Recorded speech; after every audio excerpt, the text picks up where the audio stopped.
So many years of catastrophe, more than 6 million refugees. It could be you and your family, forced from your home and your history. We are the people, and this is our time. Stand up, sing out for Palestine. Hello. Welcome to Palestine Today. I'm your host, Kathleen Wells, a radio program which is dedicated to news about Palestine. And my co-host, British journalist and campaign filmmaker Harry Fear, who is reporting live from Gaza. I don't know, do we have Harry on the line yet, Joe? Not yet, but I'm sure he'll be here, presumably. Let me tell you, Palestine Today brings you the unfiltered truth where you will get nowhere else in the mainstream media. Here in the West, you cannot find it anywhere else, except what? Jeff Blankford's program, KZYX, and also Don Bastante's program, KPFK, and then here, KCAA. KCAA is where you'll find the unfiltered truth about Palestinians. It's a wonderful thing. And that's why we have to ask for donations, because KCAA is not corporately owned. It's not corporately owned like Clear Channel. And so, therefore, we are able to speak the truth. And since we're able to speak the truth, we have to rely on our listeners to keep the show on the air, because we must pay for our airtime. Although we have sponsors, the Washington Report on Middle East Affairs and Playgrounds for Palestine, they have sponsored only a limited amount of shows. Therefore, we must ask for listeners of the shows to contribute to the show to keep it on the air. You can make donations at my website, thekathleenwellsshow.com, and you'll see a Palestine Today button. The reason why it says the thekathleenwellsshow.com is because I have a Wednesday show. And I don't have the money to get another website up, or to get my web designer. I had bartered with my web designer, and he sort of like took off or something. I don't know. Where is he? I can't even remember his name. But we had a barter arrangement where he was supposed to do something with my website. He never completed. I would love a beautiful website that said The Kathleen Wells Show and Palestine Today. But this website designer that I bartered with, I can't even remember his name. He did a few things and then took off. So that lets you know that I'm working on a very limited budget. It would be fantastic if my website said The Kathleen Wells Show and Palestine Today. I would love that. But it takes money to get those things done. And when you barter with a website designer, they kind of start something and then take off, and you never hear from them again. So I don't know what's going on with that. But anyway, you can make donations at thekathleenwellsshow.com. There's a Palestine Today button.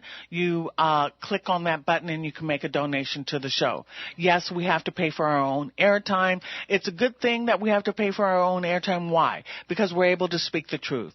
You will not get this truth anywhere else. If we were with a big corporate organization, we would be limited as to the things we could say. We would be boxed in. You couldn't get the truth. Anyway, today, Harry's not with us yet. So, you know what I did? I pre-recorded an interview with a Palestinian artist and mental health specialist. His name is, and I love this guy. I mean, his English is fantastic. He's so he's brilliant. I love the interview that I conducted with Palestinian artist Talha Al-Ali.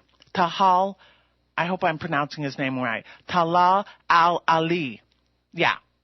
That's who we're going to have in the first segment, that recorded interview. In our second segment, we're going to talk to Egyptian Hisham Hagag Ami.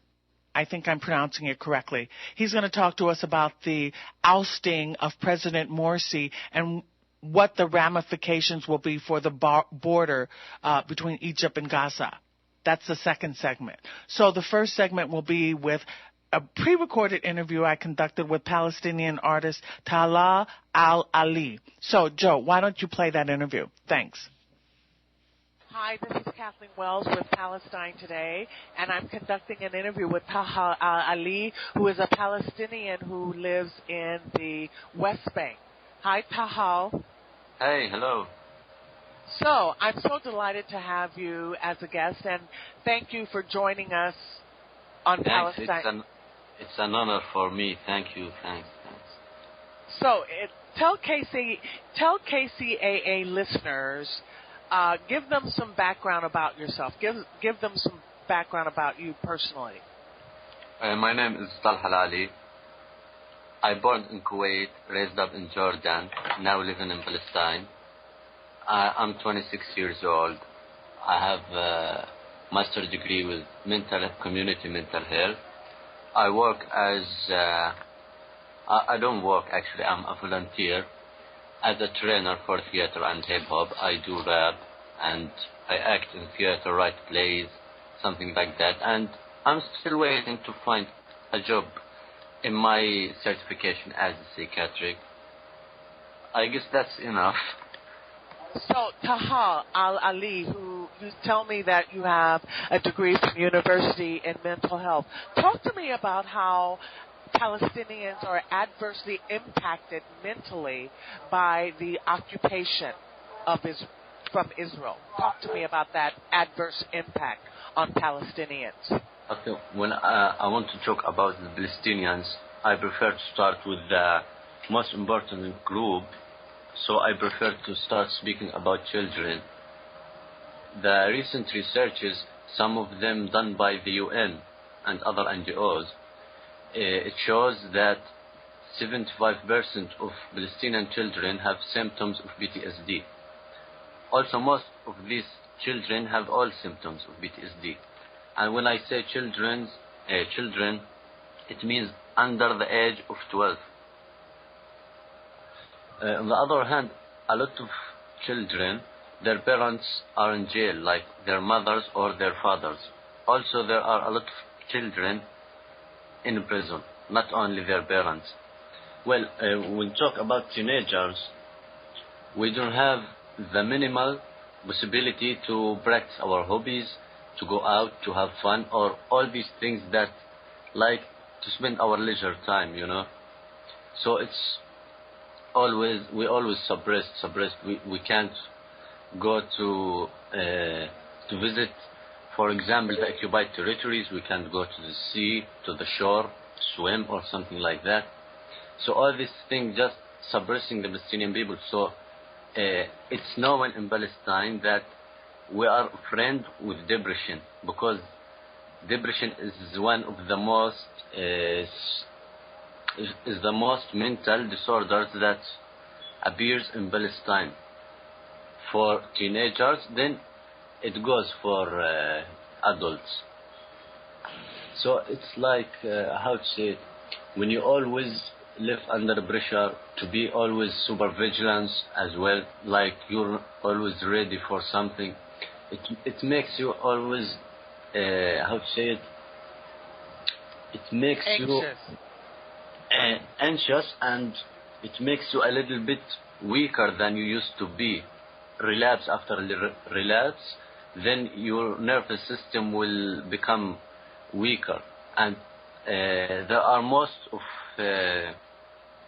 Palestinian teenagers, males and females, they have this symptoms of nervous problems, like their neurons, they don't work as normal, and they have, you know, when there is autistic child, he starts to make some move and repeat it again and again. We have it in teenagers here in Palestine because of this suppress. Symptoms like autism, is that what you say teenagers have? I give an example. For example, when there is an autistic child, he always repeats a movement. This autistic children. So even teenagers have this kind of movement, like sometimes they just like to move one hand, to move their neck, to play alone. You know, it's because of their nervous system. I see what you're saying. The anxiety is so severe. Yes. From being that you see this repetitive motion. Overloaded pressure. Yeah, this fidgeting, this constant fidgeting or repetitive motion. This is, yeah. So, and earlier you said that you don't have work, but you volunteer. Well, actually, volunteering is working. Talk to me about the unemployment opportunities available for Palestinians in the West Bank. Okay. I want to start with Tulkarem city, which is my city. Tulkarem had the first place in employment in all West Bank, and the second in Palestine after Khan Yunis in Gaza. For example, person like me with my profession in mental health, why I don't work? Most of NGOs works with the USAID organization. The USAID organization, we hear that it's from the American citizen, not the government.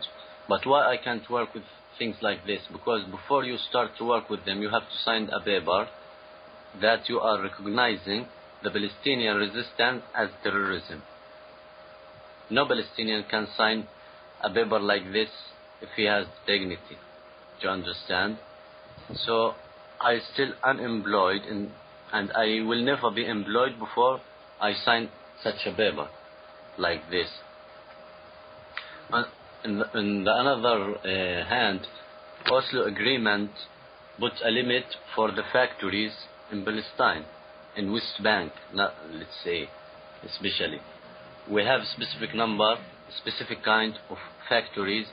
Even if you want to work in farms, you have a specific amount of your crops, and all this make it very limited.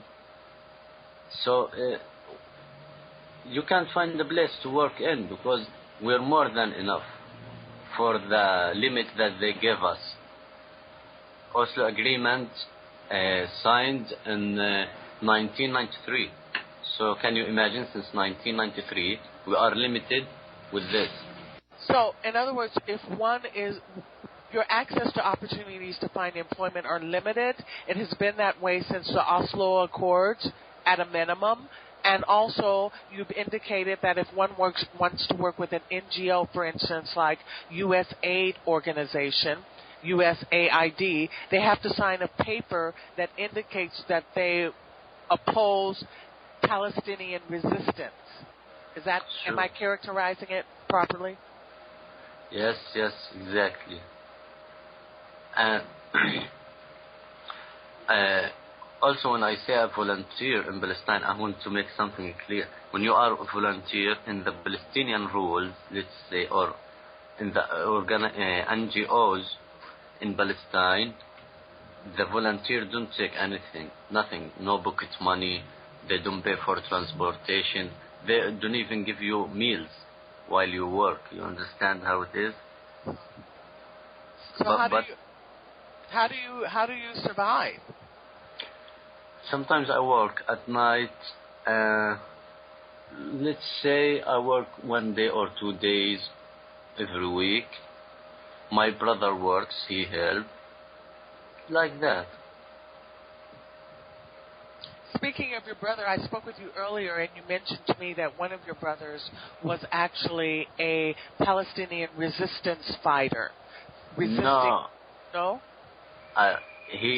He were in peaceful protest, but he got shot and they took him to jail. Then they rejected all.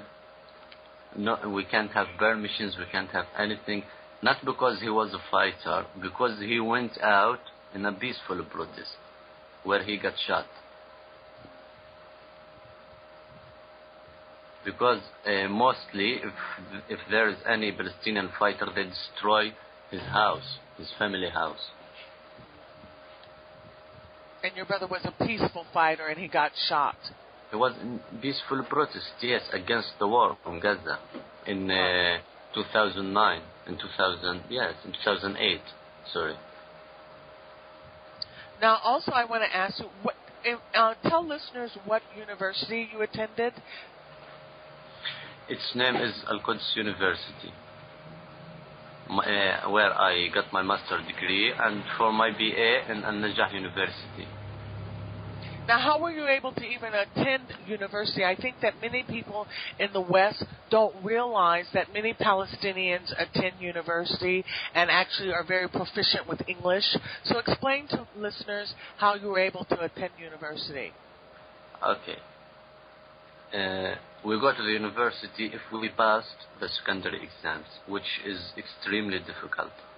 But why we do everything just to go to the university? Because our education is the only weapon we have.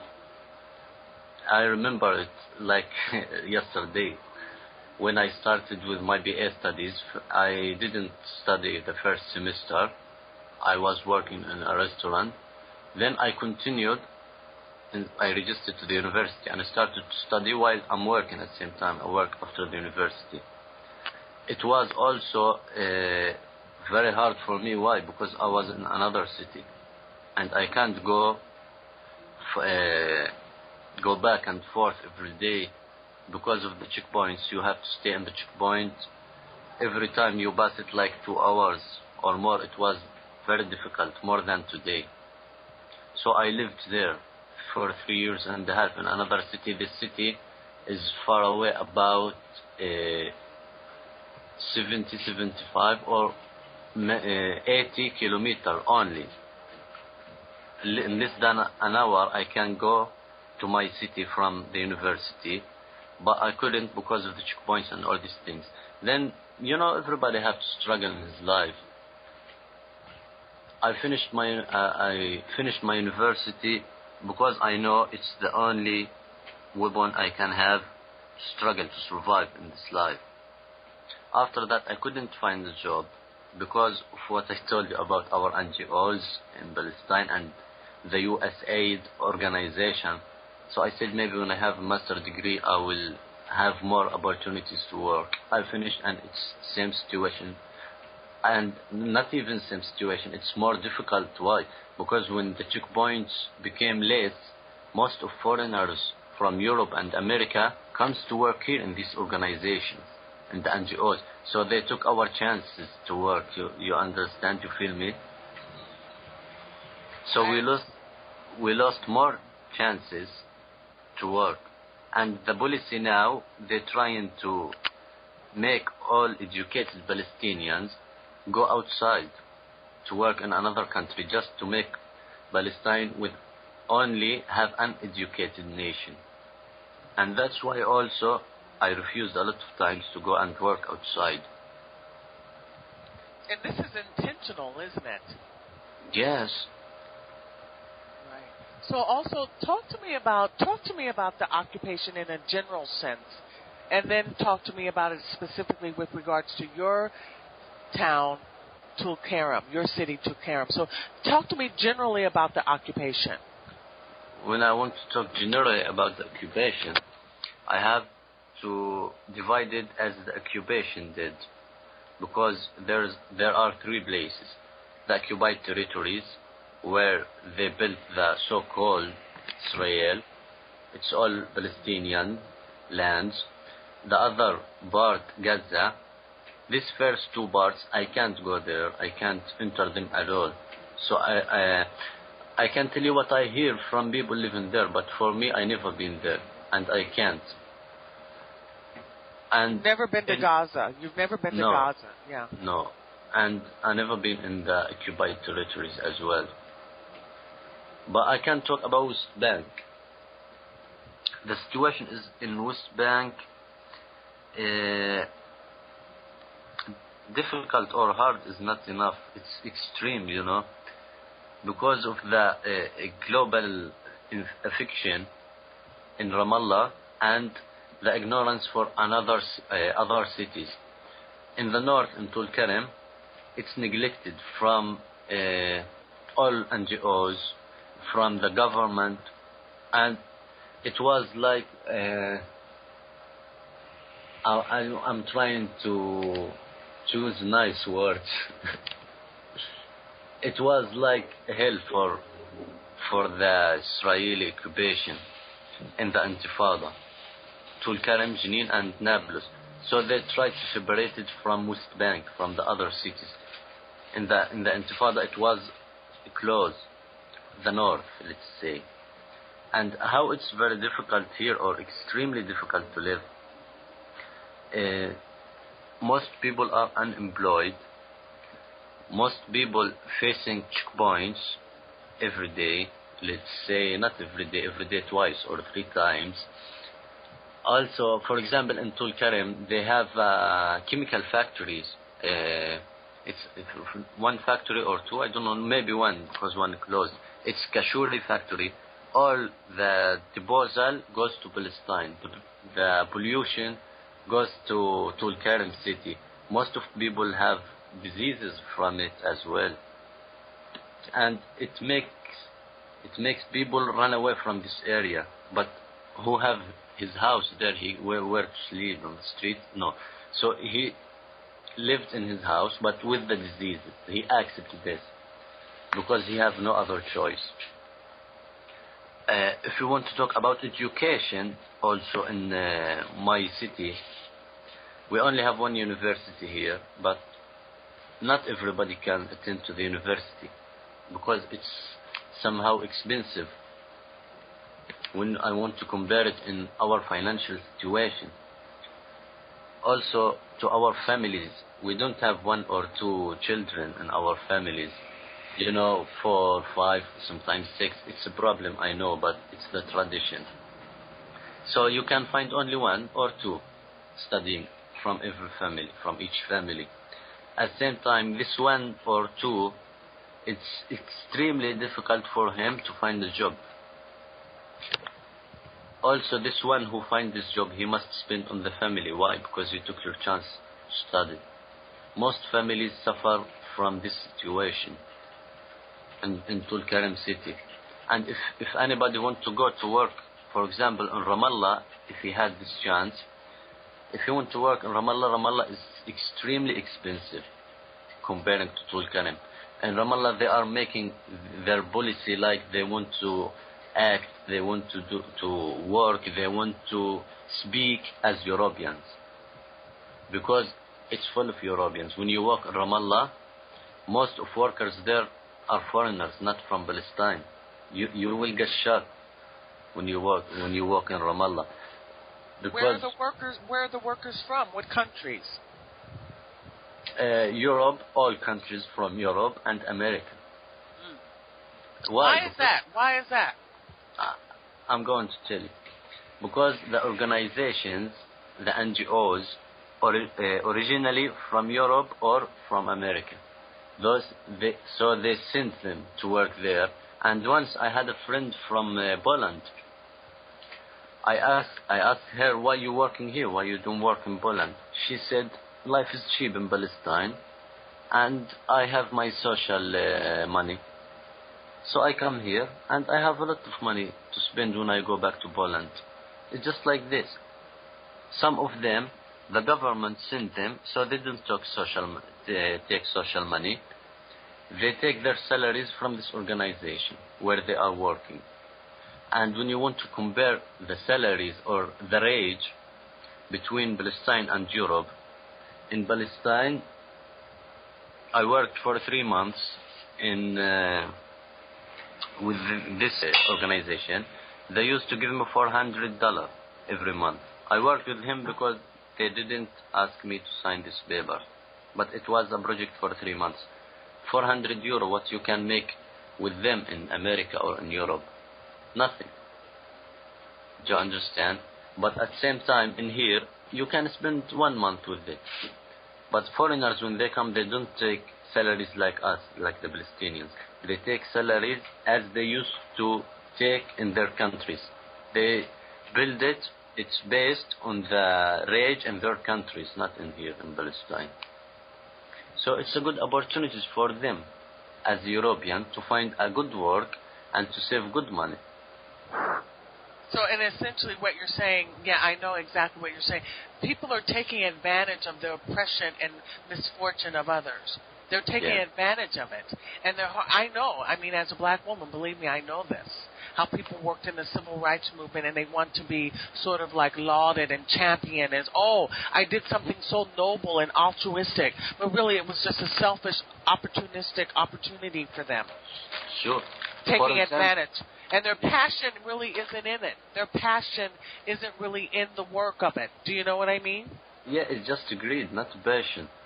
For example, if you watch any video for Palestinian peaceful protest, when the soldier starts to hit the Palestinians and all this stuff, like with tear gas or something like that, all foreigners works there as photographers or making films, something like that.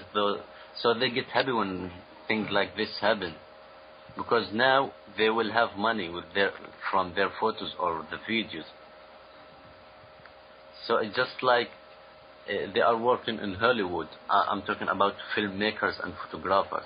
They are not here because they really have this passion to support Palestine. No, because they love money. Okay, Talha, you were telling me that not all of the foreigners, people from the UK and people from the United States, lack passion. Do you want to elaborate on that?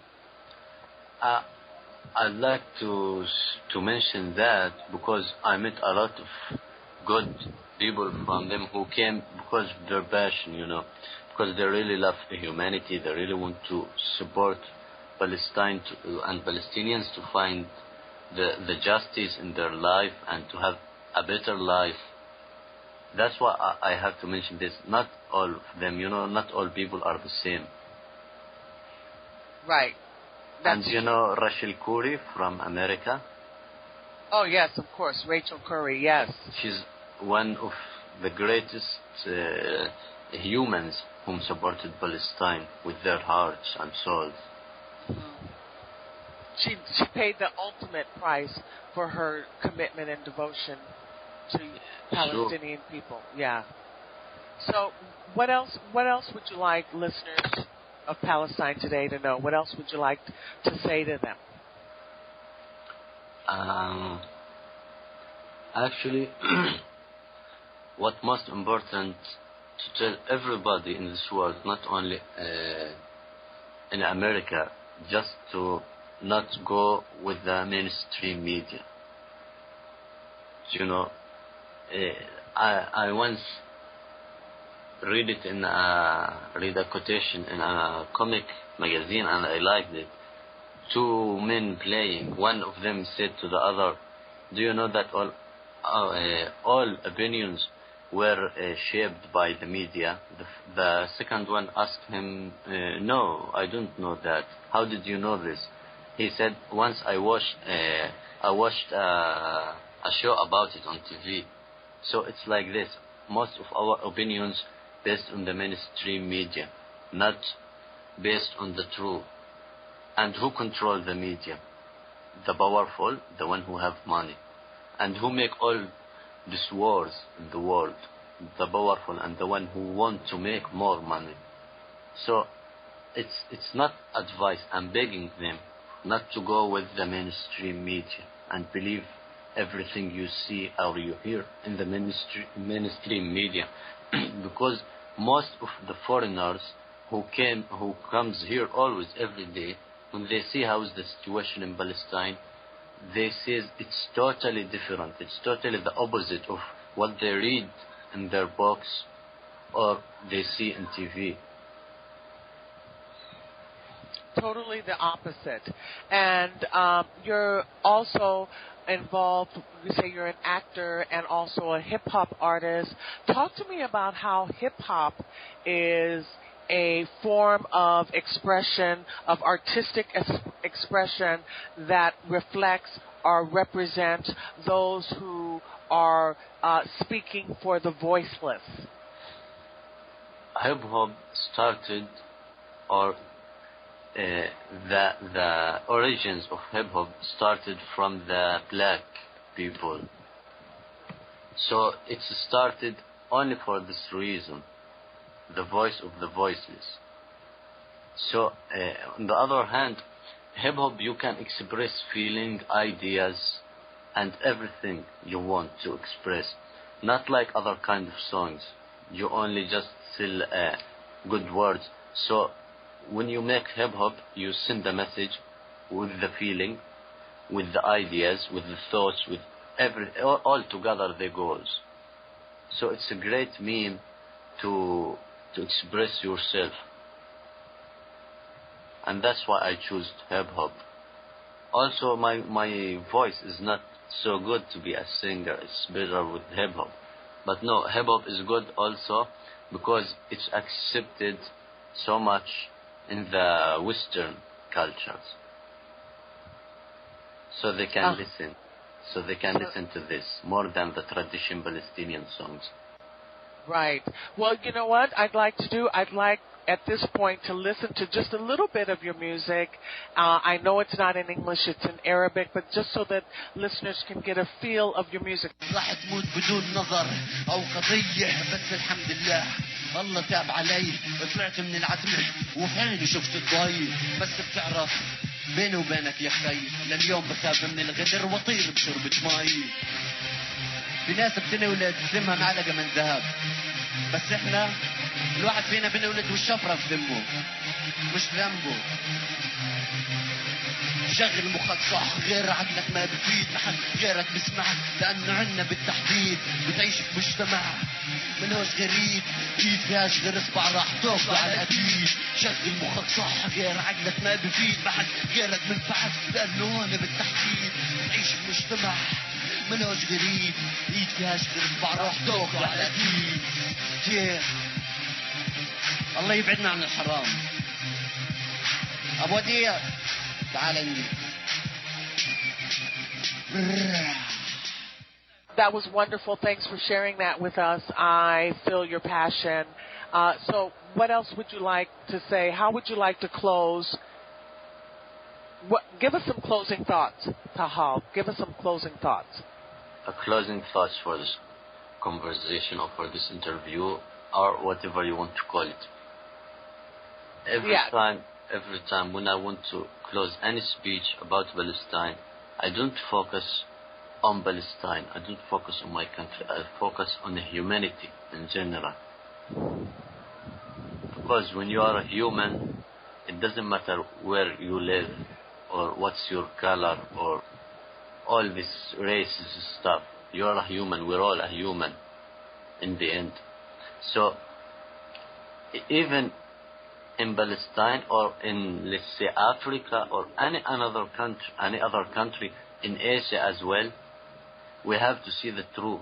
We have to seek it, not just to see and to look. You have to go and feel the experience of these people whom living under all these difficult conditions. Because here in Palestine, I'm 26, I have no penny in my pocket. For example, I have a master's degree with mental health. I do make rap and hip hop, and I act and write plays.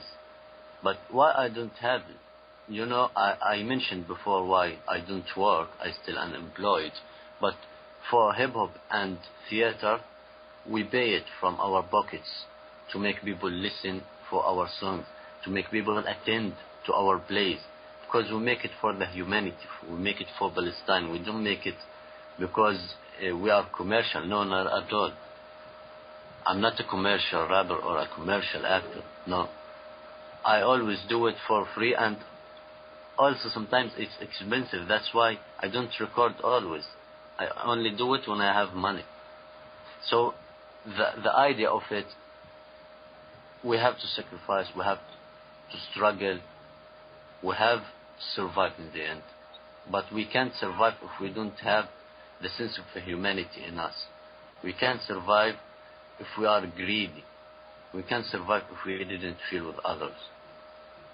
Because it's the point of the life, to be social and to be justice and to be a human.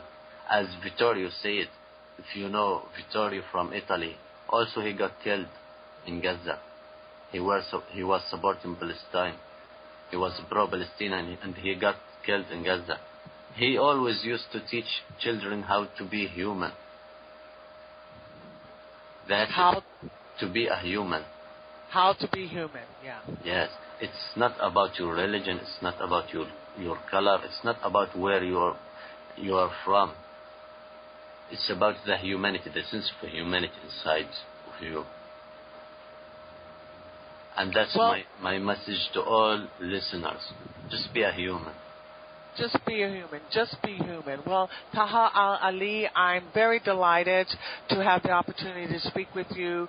You have a master's degree in mental health. You're an artist, and you're just a delight to speak to.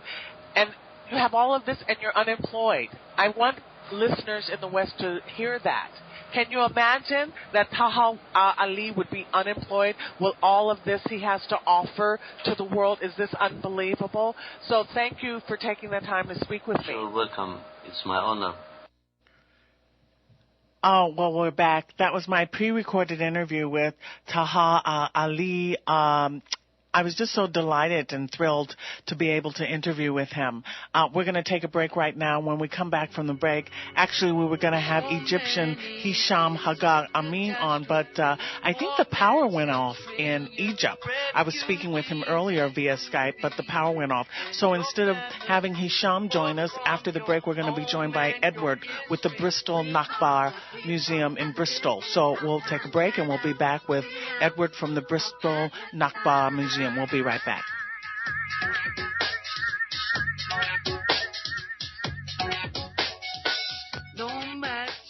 Playgrounds for Palestine is a non-for-profit 501c3 organization dedicated to upholding the Palestinian child's rights to play. This is a right enshrined in the United Nations Convention on the Rights of the Child. We operate through a volunteer board and staff, the generosity of our supporters, and a lot of heart. To date, Playgrounds for Palestine has constructed 15 playgrounds in Palestine, as well as refugee camps in Lebanon and Syria. To contribute to this most worthy cause, please go to our website at www.playgroundsforpalestine.org or send a check to Playgrounds for Palestine, P.O. Box 559, Yardley, Pennsylvania 19067 at www.playgroundsforpalestine.org.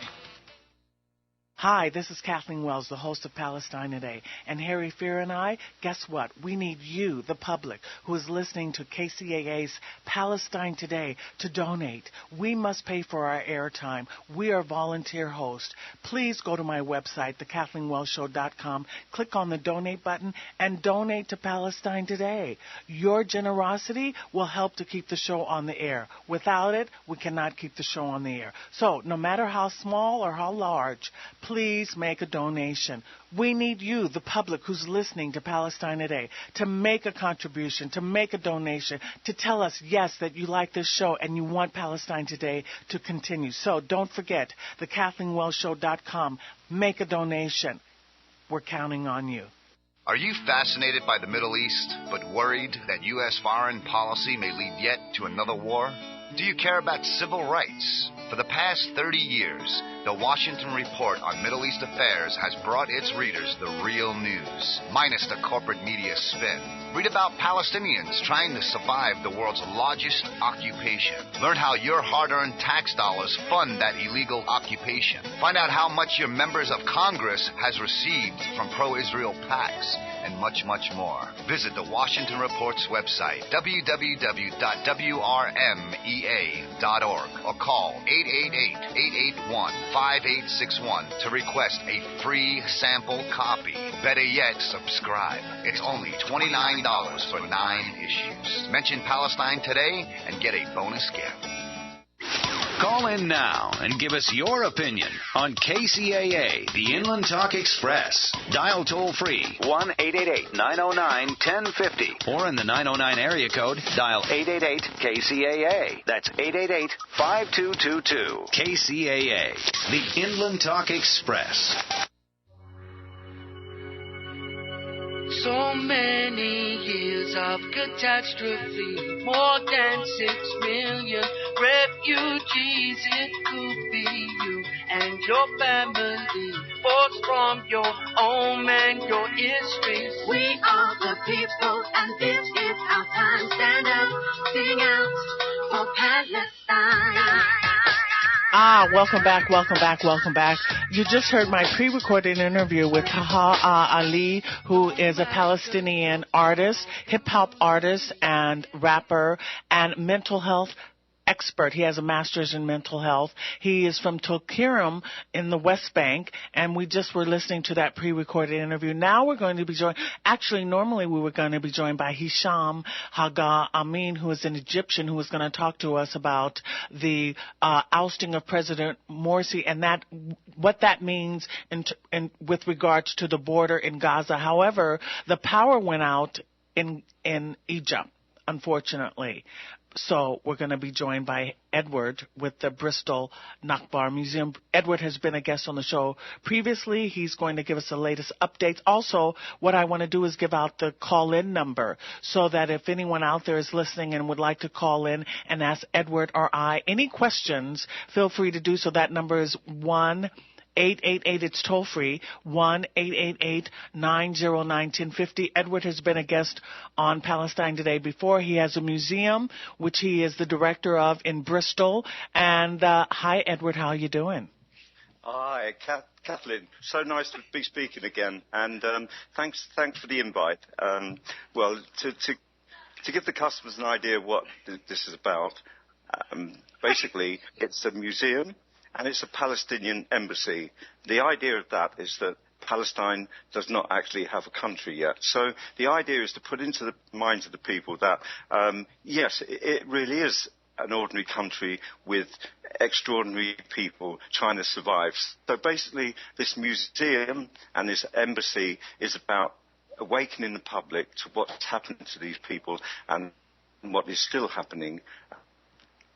What's happening to these people and what is still happening. So, Edward, you know what? Give me the latest updates. I know that the Bristol Nakba Museum is new. So how is the process going? How are things looking? Is it catching steam, so to speak? Are people showing enthusiasm and embracing the museum? Just give us the latest updates. The overwhelming thing that's coming across is people just did not know about what's happened.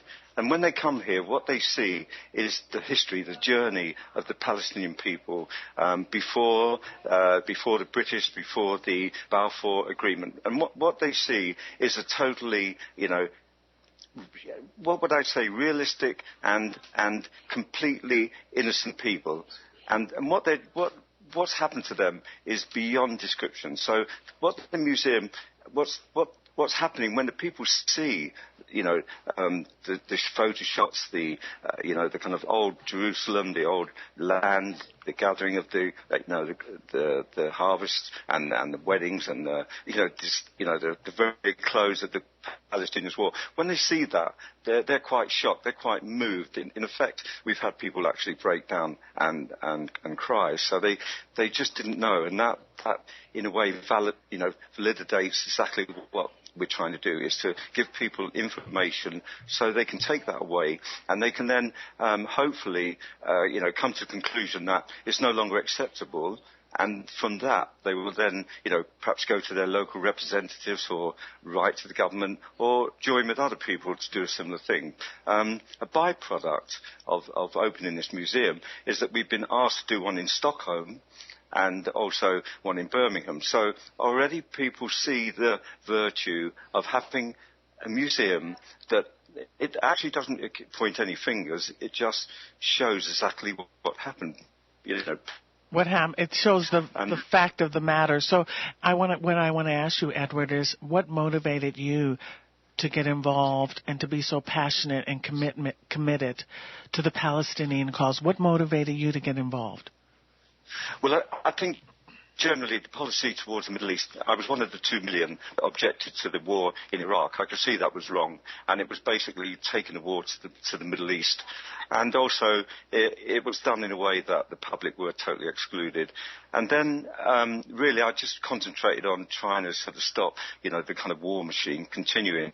And then Cast Lead happened, that indiscriminate bombing of a whole city, of a population that's kind of like the size of kind of Manchester or Birmingham or maybe somewhere, around where you are.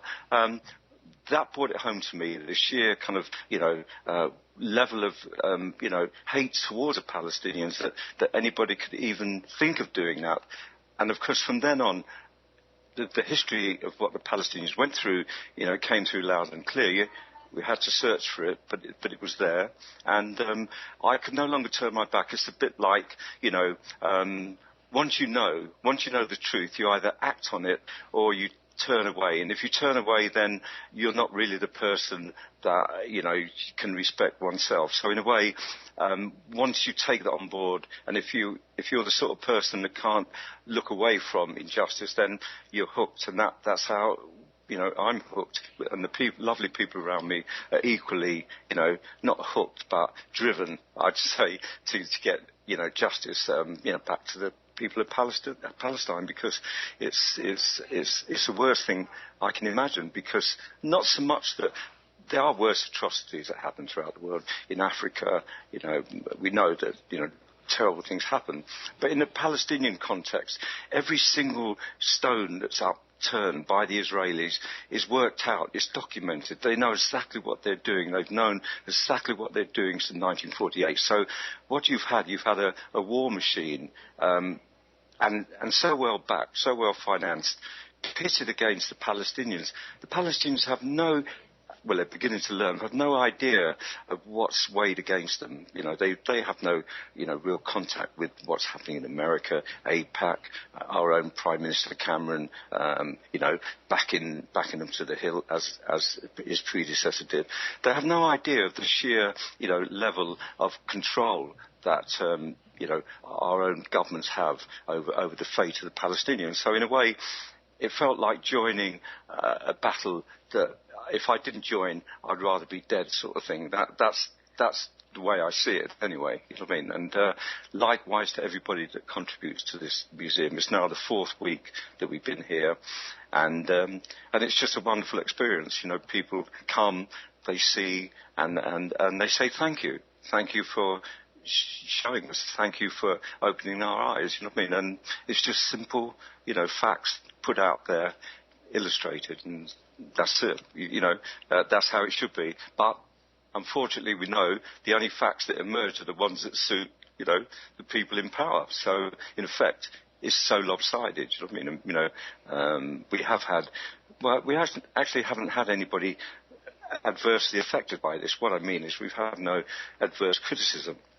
So that means that people that come here are pretty kind of open-minded, prepared to be, to be told or witnessed, and they'll ask questions. But we've had no adverts. We've had nobody come in and say, "Oh, there's another side to this." We haven't had that, which is quite strange. I mean, maybe because the front of the building, it says Palestinian Embassy and it says Nakba Museum. So anybody that comes through the door is going to be fully aware of where we're coming from. We're not really for the Israelis. We don't really. It's not that we don't care about them. Our kind of mission is for the Palestinians, nothing else, because it's the Palestinians that are being hurt by this. Nobody else. The Israelis, they elected to come, and they've elected to stay, and they've elected to expand. Every Israeli over 18 has been in the army, so they've had a personal involvement in the suppression of the Palestinian people. So, as far as we're concerned, there is no story to tell about the Israelis. There's just a story for the Palestinians, the innocent, victims of this. How does that grab you? Okay, so let me ask you, for KCAA listeners, geography isn't the strong suit for many Americans. Will you tell them where Bristol is located? Okay, Bristol is on the west of England, so in a way England's like a boot, and we're down at the kind of like the fat part of the boot, and it's Bristol actually has a really poor history. It was a major slaving history. Coming from the UK. So basically, it's in the middle of the UK. It's a seaport, and it's been very successful. It's built fine houses, and it's still a very vibrant place. So, I mean, it's just a kind of small, really microcosm of London or Manchester or Birmingham. So it's a proper city, with all it's a beautiful city, I must say. I mean, I'm a Londoner myself, but I much prefer Bristol. Its people are nice, they're very tolerant, they're very accepting. And unlike Londoners, huh? Unlike Londoners. Sorry? You said the people in Bristol are nice and accepting, unlike Londoners. Well, it's just that the more Londoners, I'm in London myself, and I can speak from experience, is that, you're so busy paying the rent and earning, it's like it's just a serious, everyday living is a serious event. And that shows in the people. I mean? It's just beginning to take the strain. It's twice as expensive in London, as it is in Bristol. So basically, you can be quite comfortable here and not rob your bank sort of thing. So in that sense, so Bristol is ideally centred. It's only 100 odd miles from London anyway. Everything's close to London. It's a small island really, and it's.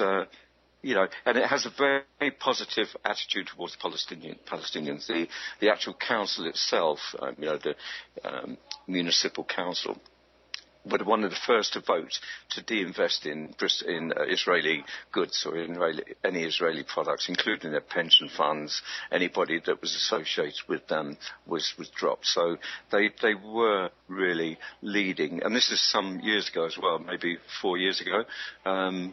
Probably even before Cast-led, I'm not sure, but they were motivated simply because they knew the situation, and so most of the fundraising has been for Gaza, so they've taken numerous buses out to Gaza, medical aid, etc. So there was Bristolians actually on the Mavid Marmara, two of the crew that got shot at, or the passengers, were from Bristol. So Bristol, is a fine city in terms of its moral compass.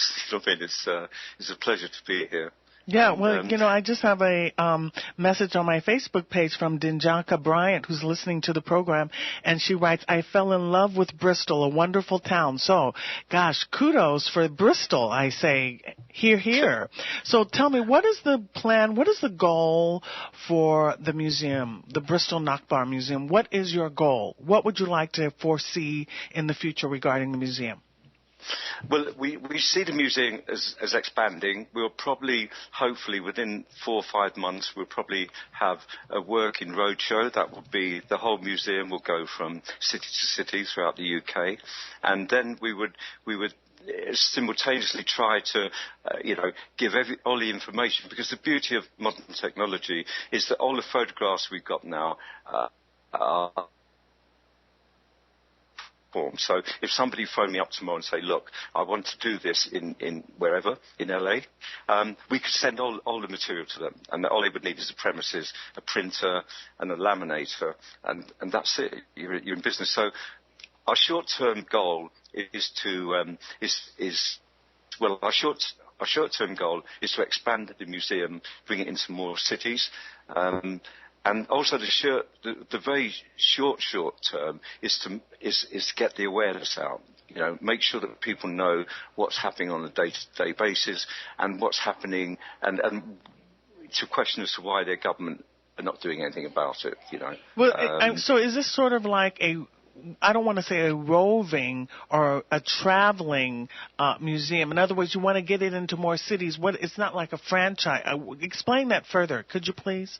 Okay, we've made a commitment that this building, or this part of the building where the Nakba Museum is there until either the Palestinians say stop or they get what they want. So this is not going away. Now, the effect that we've had on the people that have come here, and it's not in their thousands, but those that have come here has endorsed the fact that this is a worthwhile project, and we must not only continue it, we must expand it. And I think so. The travelling, museum would just purely be everything we've got here under a small marquee, depends what the local, council would give us when we go to those cities. That we open up, we spend, 4 or 5 days there. And we invite everybody to come. There'll be film shows, Skyping with you, I hope. And, so generally we'll slowly but surely make sure that everybody in the UK has some insight into what has happened and what is still happening. So in a way, we see our priority is making sure that this information, gets out there. And basically, there's a big difference, I think, between, getting information from, say, the media or from, kind of Google, than actually getting it, seeing it, touching it. Is, we have costumes from Palestine, because evidently parts of Palestine have different, cultures, different, clothes. So we've actually managed to kind of piece that together. So you can actually touch the material. You can see, the history woven into the fabric. So in a way, you can't really do Edward, that I got to history. interrupt you because we have 5 seconds. I want to thank you so much for joining me today. We have It's been a pleasure. Okay, thank you. This is Palestine Today. I'll see you next week. You're on board KCAA's Inland Talk Express. KCAA, Loma Linda, 1050 AM, the station that leaves no listener behind. From the KCAA Weather Center, I'm Chris Earl Phillips. For this afternoon, sunny and a high of 94. Tonight, mostly clear, low around 68. Tomorrow, sunny and a high of 99. Tomorrow night, mostly clear, low around 69. Heading into the work week, we started off on Monday with sunny skies and a high of 95. Monday night, mostly clear, low around 68. On Tuesday, sunny and a high of 95. Tuesday night, mostly clear, low of 67. Wednesday, sunny with a high of 94. That's your forecast for this hour from the station that leaves no listener behind. NBC News Radio, AM 1050 KCAA. This is the KCAA Community Calendar. The Inland Empire 66ers and Toyota and Scion of Redlands presents Protect and Serve Night, honoring all law enforcement and a benefit to support the families of Detective Jeremiah McKay and Deputy Alex Collins, Saturday, July 20th at San Manuel Stadium as the 66ers take on the Lake Elsinore Storm. The game starts at 7:05. 50% of each ticket purchased will go directly to these families. Special game-worn 66er jerseys resembling the San Bernardino County Sheriff's Department will be auctioned off, as well as other memorabilia throughout the game. For more information, contact Adam Franey at area code 909-495-6633. And that's your KCAA Community Calendar. Living the country life. Ideas and inspiration for your place in the country. There's folklore that says a cow with its tail to the west makes the weather best, and a cow with its tail to the east makes the weather least. Just one way to maybe know if bad weather's coming. There are other signs to look for. Fog indicates the temperature and dew point are close together and there's moisture in the atmosphere.